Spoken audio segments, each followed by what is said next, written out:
나를 따르리니 내가 여호와의 집에 영원히 살리로다. 아멘. 여러분, 지금 전 세계의 최고 부자가 누군지 아세요? 얼마 전까지는 누구였냐면 미국 아마존의 대표였던 제프 베이조스라는 사람이 제일 부자였는데, 최근에는 또 이 전기차 테슬라의 CEO인 일론 머스크가 작년 기준으로 얘기합니다. 재산이 한 393조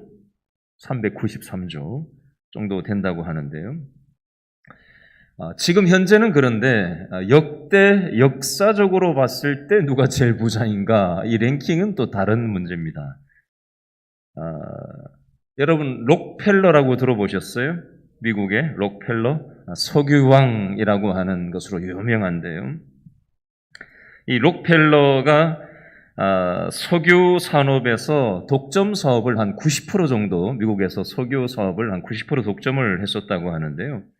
이분이 1937년도에 사망을 했단 말이에요.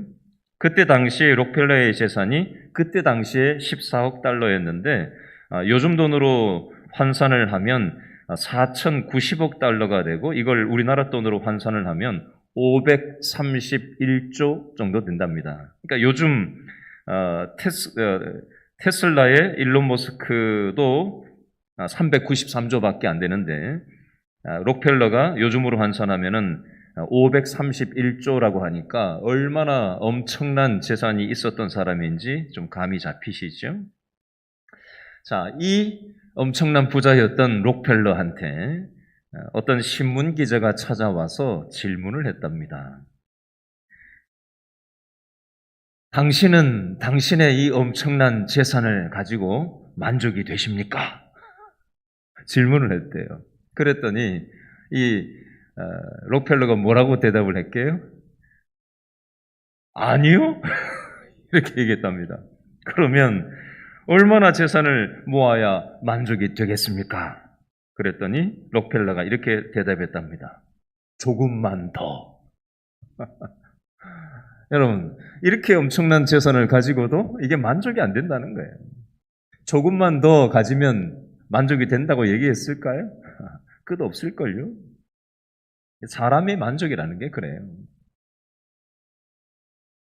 어떤 목사님이 요 옆에 송파구 잠실에 있는 어느 아파트에 신방을 간 적이 있는데요. 요즘 얘기가 아니라 조금 지난 얘기예요. 그 당시 잠실에서 가장 작은 아파트가 12평짜리였는데, 성도가 신방을 와달라고 해서 이사 갔다고 해서 갔더니 12평짜리 아파트에 입주했다고 너무 감사해하면서 이사 신방을 받았다고 합니다. 얼마 뒤에 기도 제목을 적어냈는데 보니까 이렇게 적어냈대요. 살아보니까 너무 좁습니다. 집이 좁다는 거예요. 너무. 처음에는 감사했는데 살아보니까 너무 좁다는 거예요. 그래서 20평짜리로 옮기게 해달라라고 기도 제목을 냈답니다. 수년이 흘러가지고 이사 신방을 다시 요청을 해가지고 이사 신방을 갔더니 기도 제목 낸 것처럼 20평 아파트로 이사를 해서 이사 신방을 요청을 했더랍니다. 같이 앉아서 예배를 드리는데 너무 감사하다고 얘기하더랍니다. 그리고 나서 얼마 뒤에 기도 제목이 올라왔는데 살아보니까 너무 좁더랍니다.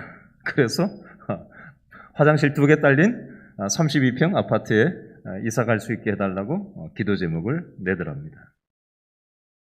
여러분, 이건 뭘 얘기하는 걸까요? 인간의 욕망은 끝이 없다는 겁니다. 만족이 안 된다는 거예요. 세계 최고의 부자도 만족이 안 되고, 이것만 내가 소유하면 만족이 되고, 처음에는 너무 행복했는데 또 조금 시간 지나니까 이게 만족이 안 되고, 조금 더 큰 거. 처음엔 또 감사했는데 조금 더 큰 거. 이거 말고 다른 거가 있으면 내가 만족이 될 것 같고, 요거 말고 저게 있으면 내가 행복할 것 같은데 막상 그것을 갖고 나면은 또 이게 채워지지 않는 그 인간 욕망이 끊임없이 일어나더라는 겁니다.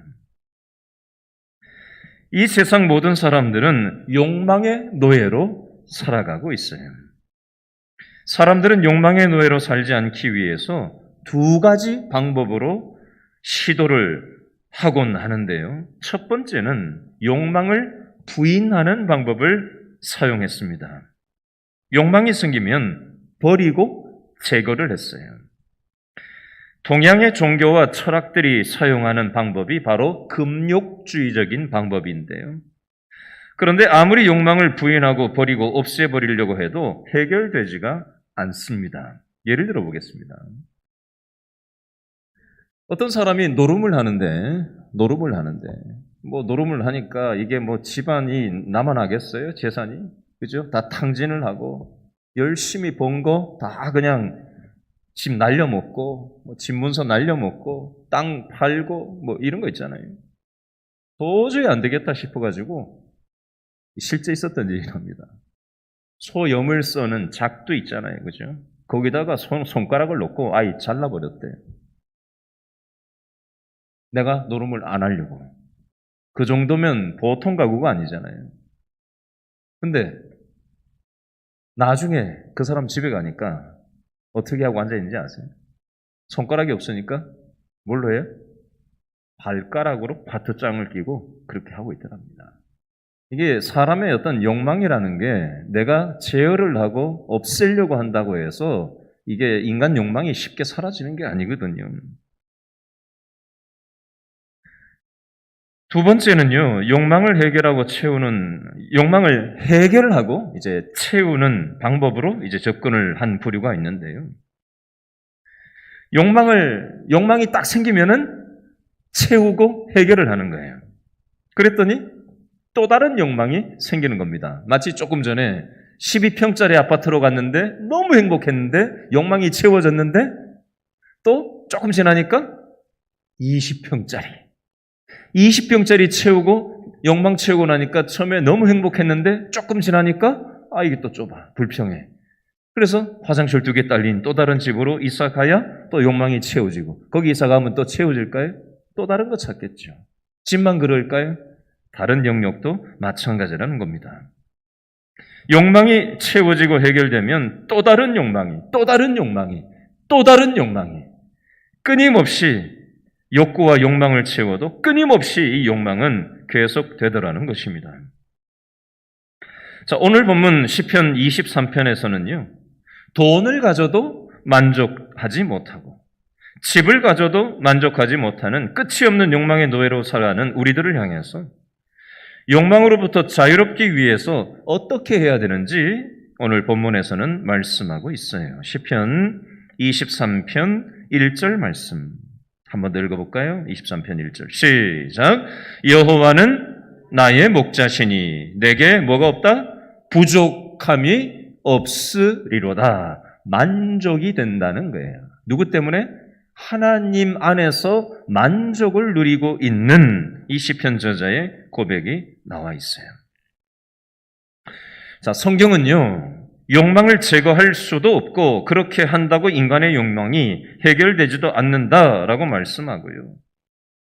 욕망을 채운다고 해도 인간 욕망이 해결되지 않는다고 말씀하면서 성경에서는 인간의 근본적인 욕망이 채워져야 된다고 말씀하고 있어요. 예를 들어 보겠습니다. 공원에서 아이가 길을 잃고 집을 못 찾아 들어가고 울고 있어요. 자, 어떻게 해야 될까요? 아이가 길을 잃고 집에 못 찾아 들어가고 울고 있어요. 어떻게 해야 돼요?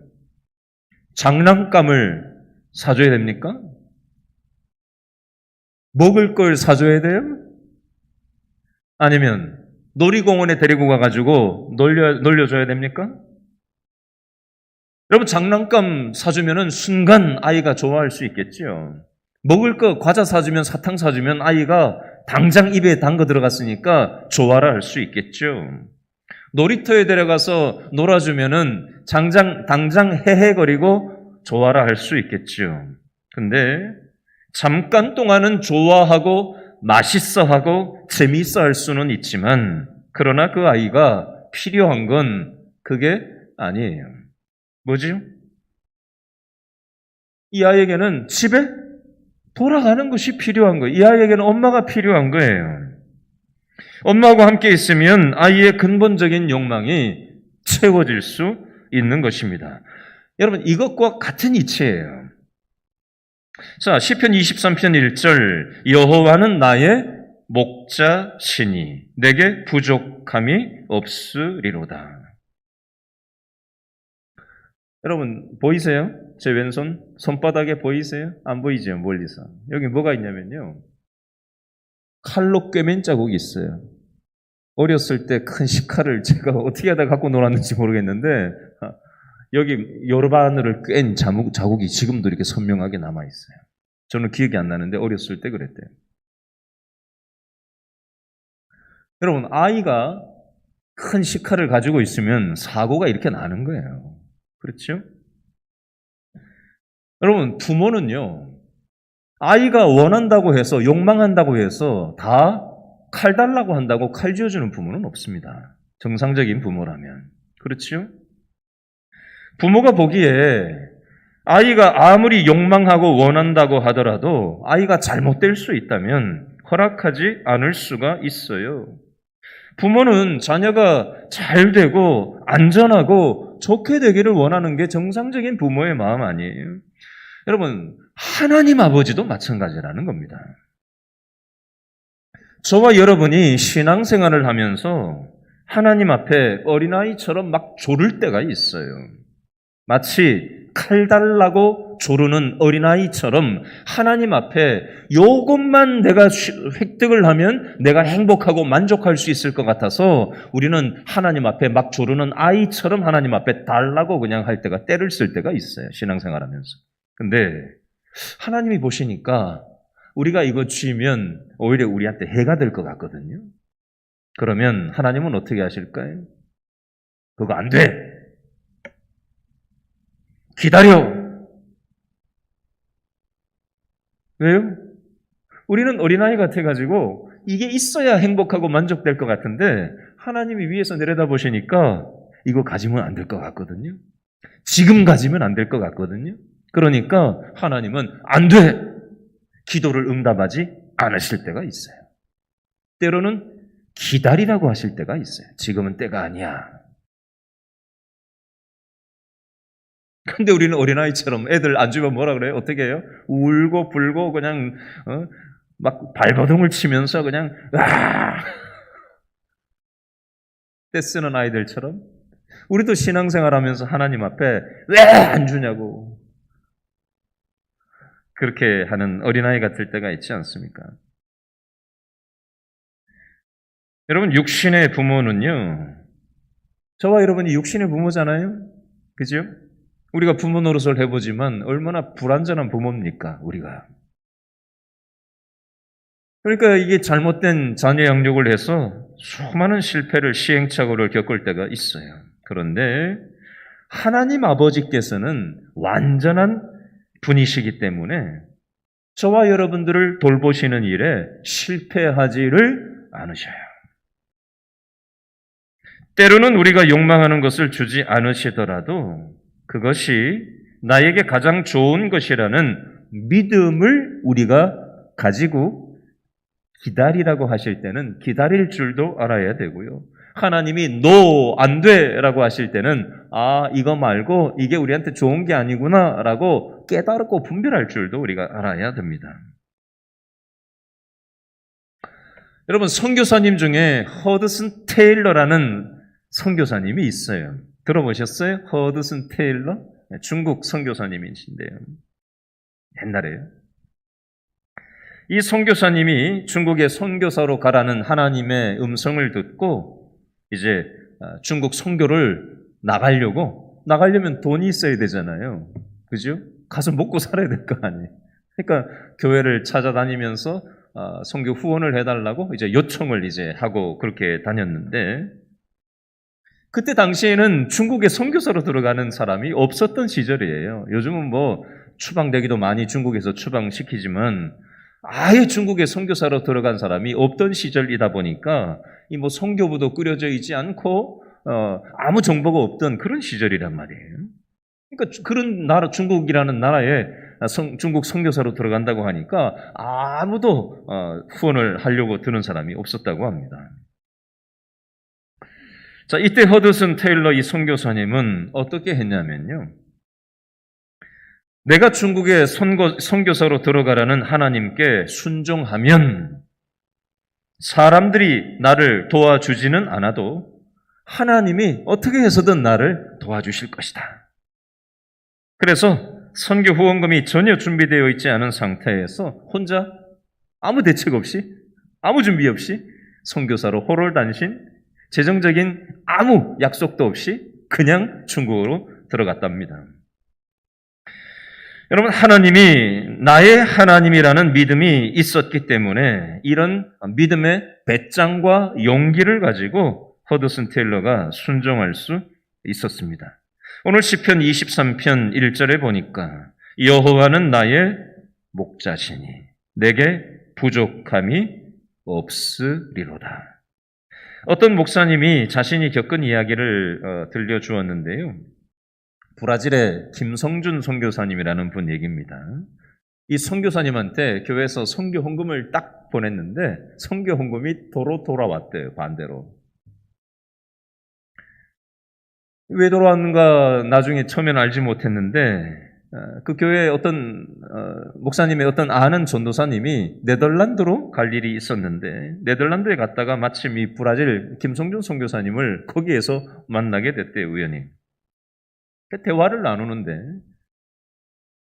본인이 이 교회에서 후원을 선교 후원금을 보냈는데 되돌려 주었다라는 얘기가 어떻게 대화 중에 얘기가 나오게 돼서 왜 그렇게 하셨냐라고 질문을 해봤더니 이 김성준 선교사님이 이렇게 얘기하더랍니다.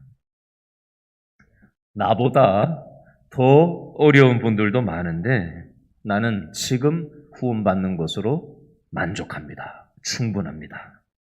하나님이 나를 도와주고 계십니다. 이 헌금은 나보다 더 힘든 분들에게 사용되었으면 좋겠습니다. 그래서 그 선교 후원금을 다시 되돌려 보냈다라고 얘기하더랍니다. 여러분, 이게 바로 욕망으로부터 자유로운 사람의 고백이에요. 자, 오늘 시편 23편에서는요, 두 번째로 두려움으로부터 자유에 대한 말씀이 나오는데요. 이 세상 많은 사람들이 두려움의 포로가 되어서 살아가고 있습니다. 자, 시편 23편 4절 말씀 우리 첫째 줄만 한번 읽어볼까요? 23편 4절 첫째 줄 시작. 내가 사망의 음침한 골짜기로 다닐지라도. 아멘. 어디로 다녀요? 사망의 음침한 골짜기로 다닌다는 거예요. 자, 우리가 이 세상을 살다 보면요, 사망의 골짜기를 지날 때가 있습니다.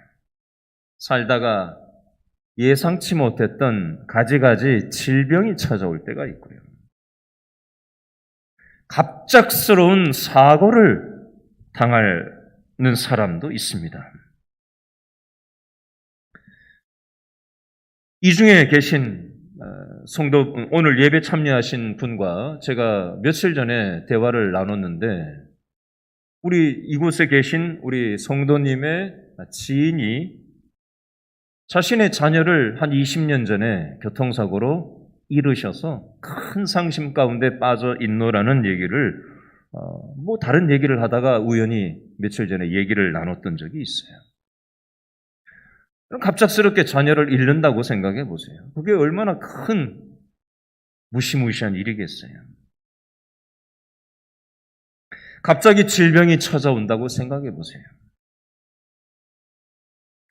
이런저런 일들이 사망의 음침한 골짜기를 지나는 것처럼 우리를 두렵게 만들 때가 있습니다. 바로 그때 우리들은 두려움의 노예, 공포의 포로로 묶일 때가 있습니다. 여러분, 봄, 여름, 가을, 겨울 사계절이 있잖아요. 제가 며칠 전에 서점에 나가서 어떤 책을 쭉 보다 보니까 이런 제목이 있더라고요. 책 제목이. 인생의 사계절. 봄, 여름, 가을, 겨울만 있는 게 아니라 인생에도 사계절이 있다라는 걸 얘기하는 것 같았어요. 제가 이런 표현을 봤어요.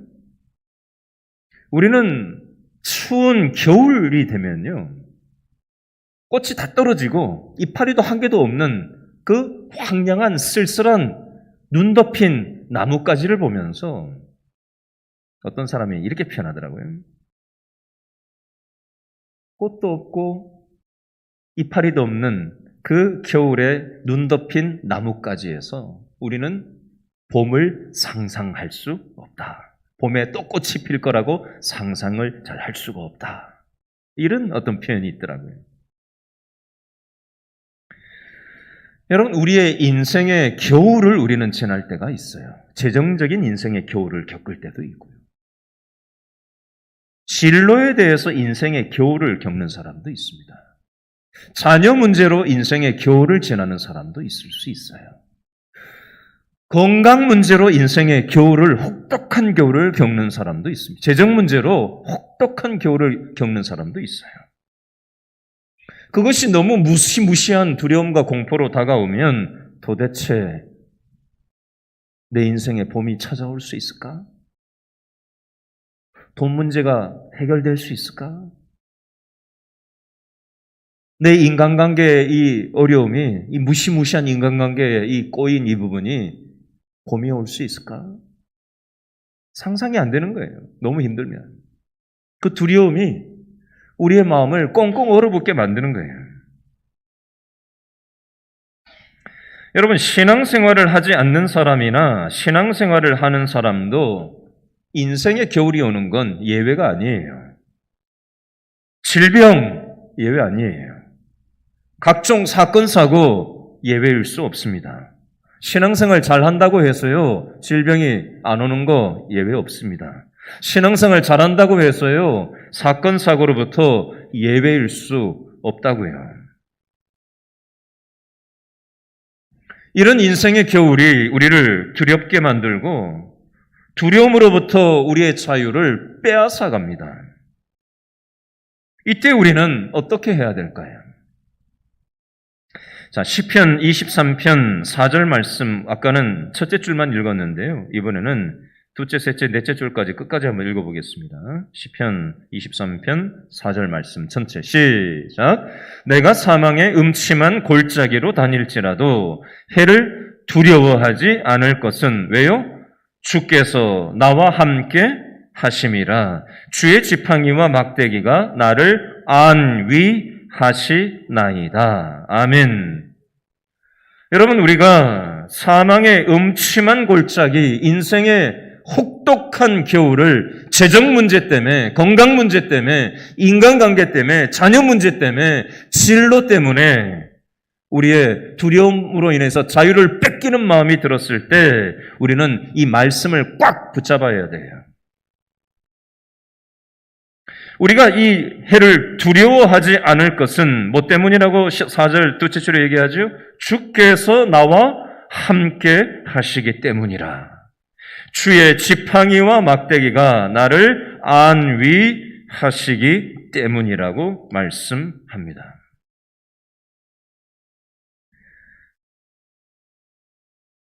여러분, 우리의 인생의 골짜기에서 혹시 요즘 공포를 겪고 계십니까? 절망을 만나셨습니까? 불안하십니까?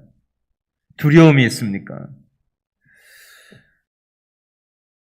제가 요즘 지금 시편 말씀을 계속 성경 통독을 하고 있는데요. 성경을 쭉 읽어도요, 모든 말씀이 쫙쫙 다 다가오지는 않거든요. 근데 성경을 읽다가 보면요, 어떤 단어가 확 달려 들어올 때가 있어요. 내 생각에 콱 박힐 때가 있고요. 내 심장에 콱 다가올 때가 있어요. 이틀 전에 성경을 읽는데 이런 말씀이 저한테 확 달려 들어왔어요. 만족이라는 단어하고요. 영원한 즐거움이라는 단어하고요. 영원한 기쁨이라는 표현이 다가왔어요. 이것은요, 하나님 안에 있을 때 오는 만족이에요. 찰나적인 기쁨이 아니라 영원한 즐거움이에요. 영원한 기쁨이에요. 이 부분을 새삼스럽지만 이 말씀을 성경 통독하는 중에 하나님께서 붙잡을 것을 저한테 말씀해 주셨어요. 여러분, 목사도 인간이거든요. 저도 생각이 있고 감정이 있단 말이에요. 저도 생각이 흔들릴 때가 있어요. 저도 감정이 흔들릴 때가 있다고요. 저도 불안하고요. 저도 공포가 생기고요. 저도 따뜻한 봄이 오지 않지는 않을까? 이런 심리적인 정서가 들 때가 있다고요. 다 거기서 거기에요. 여러분들만 그런 게 아니에요. 우리 모두는 이런 정서를 가지고 살아간다고요.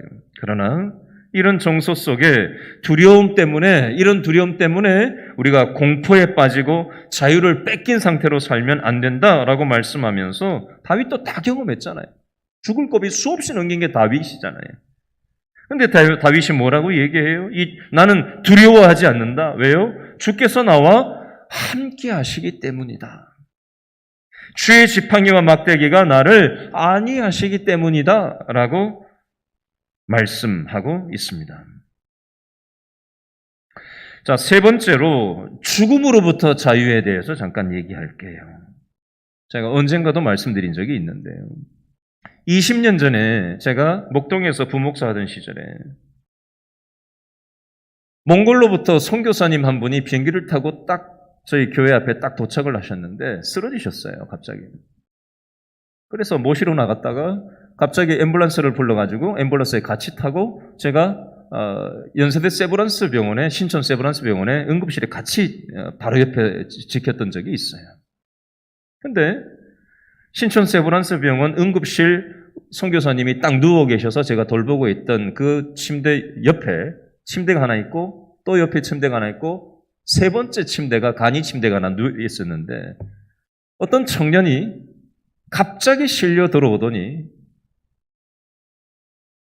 의사하고 간호사 쫓아와서 난리법석을 피우는데 오토바이 사고가 났다는 거예요. 배가 이만큼 부어 있었어요. 여러 가지 조치를 심폐소생술을 하고 별 조치를 다 했는데 불과 5분, 10분 지났을까 싶었는데요. 시신이 돼버렸어요. 그 모습을 제가 그대로 다 봤어요. 금방 실려와서 금방 시신으로 변하는 거예요. 그리고 의사하고 간호사가 농담을 하면서 시신 처리를 하는 걸 제가 옆에서 보면서 사람의 삶이라는 게 저렇구나. 농담을 하더라고요. 시신 처리를 하면서. 그걸 고스란히 제가 다 봤단 말이에요. 바로 옆에서. 20년 전인데 아직도 선명한 기억으로 제 기억이 남아있어요. 제 아이가 안암동 고대병원에 입원 치료를 받았던 적이 있었어요. 옛날에. 근데 어떤 청년이 죽기 전에 욕을 하면서 큰 소리를 치면서 죽었다라는 얘기를 제가 들었어요. 또 다른 죽음이 있습니다. 지난번 안산에 있을 때 제가 부목사로 있었는 저희가 맡았던 교구에 어떤 권사님이 폐암에 걸리셔서 수년 동안 이제 투병을 하시면서 천국 가시는 것을 제가 수없이 신방을 하고 교구 식구들하고 돌보고 그렇게 했던 기억이 있는데요. 남자 청년이 둘이가 있는 집이었는데 권사님은 나이도 그렇게 많지 않으셨어요. 한 60 전후쯤 됐던 것 같아요. 아들이 20대 후반, 중후반 하나, 30대 초반 걸쳐 있는 한 그 정도 나이였던 걸로 기억해요. 수많은 사람들이 같이 예배를 드리는데 오히려 암에 걸린 이 권사님이 너무나도 밝은 표정으로 항상 저희들을 맞아주시고 또 천국에 대한 소망을 가지고 또 함께 있는 식구들과 아들들과 마지막 시간들을 추억을 만들기 위해서 남편하고 딸은 사는 집 말고 용인 쪽으로 옮겨서 집을 하나 시골에다 얻어서 거기서 요양을 하면서 추억을 만들고 아들이 또 한 번씩 왔다 갔다 하면서 그렇게 지냈던 그런 기억이 있어요. 얼마 전에 추석 명절을 우리는 지났죠. 저도 우리 할아버지 양쪽 외가친가 할아버지 할머니 성묘를 다녀왔는데요. 거기 묘비에 보면 몇 년도에 이 땅에 태어나셨는지, 몇 년도에 이제 소천하셨는지가 이제 기록이 돼 있고 이제 자손들 이름이 이렇게 기재가 돼 있잖아요. 제가 사진을 이렇게 찍어 왔거든요. 근데 가만히 그 사진을 찍으면서 유심히 봤더니 저하고 제 아버지하고 딱 30년 차이거든요. 저희 아버님하고 저희 할아버님하고 나이가 정확히 30년 차이더라고요. 참 이게 기가 막히다. 30년 저희 아버지가 저보다 많고 저희 아버지보다 또 할아버지가 30년 더 많다.